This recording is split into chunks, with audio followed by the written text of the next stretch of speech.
மலையாய் நான் கணித்த பெரும் காரியமும் உயர் காவியமும் மறைந்தே போனது.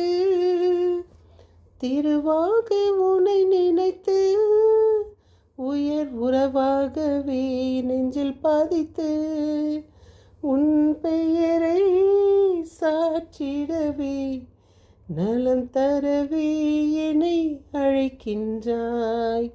சம்மதமே இறைவா, சம்மதமே தலைவா. உன் மாலையிலே ஓர் மலராகவும் பாலையிலே சிறு மணலாகவும் வாழ்ந்திட சம்மதமே இறைவா, மாறிட சம்மதமே. சம்மதமே இறைவா, சம்மதமே தலைவா.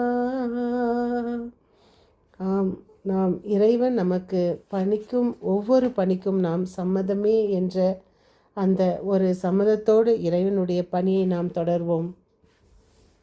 இன்றைய 21/8/24 இருக்கிறோம். என் இனிய உறவுகளை, தூய ஆவியானவர் நம்முடன் இருப்பதால் நாம் அன்னை மரியின் துணையோடு இயேசுவின் பின் செல்வோம். நாம் தொடரும் சங்கீத தொடர்ச்சி 37, 34, 35, 36. ஆண்டவருக்காக காத்திரு, அவர் தம் வழியை பின்பற்று. அப்பொழுது நீ நிலத்தை உடைமையாக்கி கொள்ளும்படி அவர் உன்னை உயர்த்துவார். பொல்லார் வேரறுக்கப்படுவதை நீ காண்பாய். வளமான நிலத்தில் தழைத்தோங்கும் மலர் போல் கொடிய நெஞ்சங்கொண்ட பொல்லார் செழித்தொழிக்க கண்டேன். ஆனால் அவர்கள் மறைந்து விட்டார்கள். அந்தோ அவர்கள் அங்கு இல்லை. தேடி பார்த்தேன், அவர்களை காணவில்லை. நீதிமொழிகள் 19, 28, 29. தீக்குணம் உள்ள சாட்சி நியாயத்தை மதிக்காதவர் பொல்லாரின் சான்று குற்றத்தை பெரும் செய்யும். இகழ்வாருக்கு தண்டனை காத்திருக்கிறது, முட்டாளின் முதுகுக்கு பிரம்பு காத்திருக்கிறது. இறைவாக்கினர் இன்றைய எசேக்கியா நூலிலிருந்து வாசகம். அவர்கள் வாய் நின்று என் மந்தையை மீட்பேன். அவர்களுக்கு உணவாக அவர்களுக்கு உணவாகா. இன்றைய தூய நற்செய்தி மத்தேயு 20:1-16. நான் நல்லவனாய் இருப்பதால் உமக்கு பொறாமையா? திராட்சை தோட்ட உவமை. ஆண்டவர் பின்வருமாறு விண்ணரசை பற்றி இந்நிகழ்ச்சிக்கு ஒப்பிடுவார். ஒரு நிழக்கிலா ஒருவர் வேலைக்காக அமர்த்திய பொழுது நாம் அனைவருக்கும் தெரிந்த இந்த உவமை. ஒருவர் காலையிலிருந்து மாலை வரை வேலை செய்து கொண்டிருக்கிறார். மீண்டும் அவர் சென்று பார்க்கிறார். அங்கு கூலி ஆட்கள் இன்னும் அதிகமாக நின்று கொண்டிருப்பதைக் கண்டு அவர் இரக்கப்படுகிறார். இரக்கம் அப்படி என்றால் நமக்கு இரக்கம் வர வேண்டும் என்பதை குறித்து அவர் இரக்கப்பட்டு அந்த இரக்கத்தை அங்கு நமக்காக பதிவு செய்கிறார். இரக்கப்பட்டு மீண்டும் அவர்களை அழைத்து கொண்டு, ஐயோ பாவம், காலையிலிருந்து நின்று கொண்டிருக்கிறார்களே, அவர்களுக்கும் எல்லாம் இருக்கிறதே என்று அவர்களை கொண்டு வந்து இதே இடத்தில், அதே தோட்டத்தில் அவர்களை பணியில் அமர்த்துகிறார்.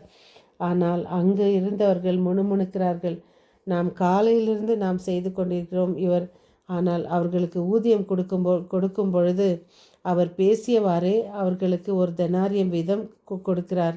ஆனால் இது காலையிலிருந்து மாலை வரை செய்தவர்களுக்கு ஒரு மனக்கசப்பு. அதே நேரத்தில் 1 மணி நேரம் செய்தவர்களுக்கும் அதே ஒரு கூலியை அவர் கொடுக்கிறார். அதற்கு இந்த உவமை சொன்ன ஆண்டவர் சொல்கிறார், நான் நல்லவனாக இருப்பது உங்களுக்கு பிடிக்கவில்லையா? அதான் பக்தன் ஒருவன் நாம் தெரிந்த ஒரு ஸ்டோரியாக இருக்கலாம். ஆனால் மறந்திருந்தால் ஞாபகத்துக்கு எடுத்துக்கொள்ளுங்கள். ஒரு பக்தன் ஒருவன் இறைவனிடம் வேண்டிக் கொண்டிருக்கிறான். அப்பொழுது இறைவன் கேட்க, உனக்கு என்ன வர வேண்டும்? அப்போது நீ எது கேட்டாலும் நான் தருவியா ஆண்டவரே? தருவேன், உனக்கு என்ன வேண்டும்? அப்போ இவன் யோசிக்கிறான், நான் ஆண்டவர் எனக்கு எது கேட்டாலும் கடவுள் எனக்கு கொடுப்பார். அதனால் நான் எனக்கு செல்வம் கேட்டால், பணம் கேட்டால் எல்லாமே 2 மடங்காக பக்கத்து வீட்டு ஆளுக்கு உயர்ந்து விடுமே.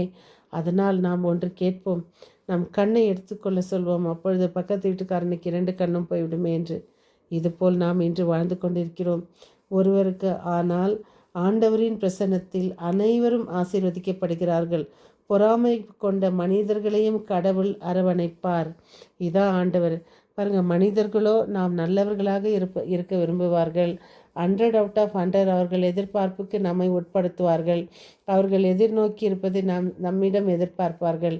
ஆனால் இறைவன் ஒருவரே நொறுங்கிய நெஞ்சம், பாவப்பட்ட வாழ்க்கை, என்ன செய்திருந்தாலும், நீ என்ன தவறு செய்திருந்தாலும், உன்னுடைய உள்ளம் உடைந்திருக்கிறதா, இரு கரம் விரித்து நம்மை அழைக்கிறார், வாருங்கள் என்னிடம் என்று. இதோ நாம் இறைவனைப் போல வாழ முடியாவிட்டாலும் முயற்சி செய்வோம். பிறரோடு ஒன்றித்து வாழ, பிறருடைய வேதனை புரிந்து கொள்ள, பிறருடைய கவலையை புரிந்து கொள்ள, பிறருடைய வலியை நம் வலியாக ஏற்றுக்கொள்ள. எங்கோ நடந்தது, நாம் இங்கு வேதனைப்படுகிறோம். ஏன் 2 அவர் சினிமா, அவர்கள் நாடகம்தான் என்று தெரிந்தும் நாம் அழுகிறோமே. நமக்குள் கல்லுக்குள் ஈரம் இருப்பது போல நம் இதயத்துக்குள்ளும் ஒரு துளியாவது இருக்கிறது அல்லவா? அதை கொண்டு நாம் இறைவன் பின் செல்ல முயற்சி செய்வோம். நாம் முடிந்தவரை மற்றவர்களுக்கு உதவி செய்வோம், உதவிகரமாக இருப்போம், மறப்போம், மன்னிப்போம், ஒருவரை ஒருவர் நேசிப்போம், பிறருடைய வலியை புரிந்து கொள்வோம். மீண்டும் சந்திக்கும் வரை உங்கள் அன்பு தோழி.